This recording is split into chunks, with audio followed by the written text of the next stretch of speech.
On Monday, September 11, 1995, David Weir, 29 years old, he had headed out to Honeymoon Island, which is near Hope Town in Western Australia. He was going to do some abalone diving, and along with him was a gentleman on the boat, the deckhand, David Lashman. Now, David Weir shows up at his dive spot. He's going to dive about 30 feet deep. The water is churned up and murky due to a storm that had passed, discolored. There's kelp floating around, and he is diving in a turbulent area that I guess abalone like.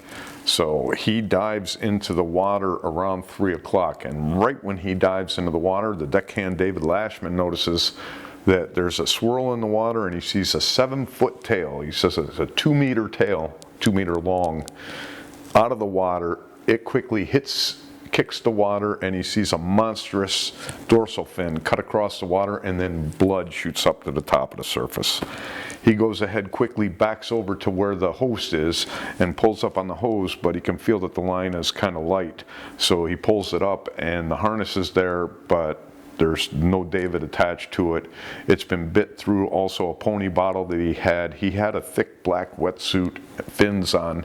He had hookah and a pony bottle, and the pony bottle had markings of a great white shark. And he pulls that up. There's no David Weir. Shortly after pulling up the hose, David Lashman notices that Mr. Weir's body floats to the surface. It is badly injured, and he goes to recover the body, but the shark returns and disappears with his body.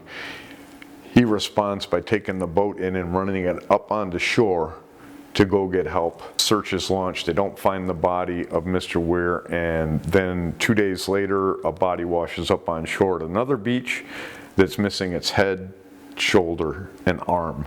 So he's had his head, shoulder, and arm removed by this shark. So that was a week later, no, 2 days later, on Wednesday. He disappeared on Monday. On Wednesday, they found his remains minus his head, arm, and shoulder. And then just before Christmas, a human arm had washed ashore.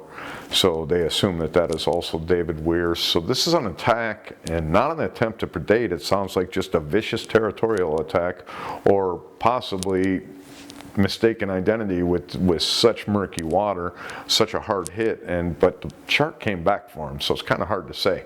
I would put this down more as a territorial attack than anything else, than any kind of mistaken ID, because the shark came back and grabbed him and took him away for some time. Did not go ahead and consume any of the body other than possibly the head and the shoulder, but the arm seems to have washed to the shore along with the rest of the remains. That's our attack on David Weir.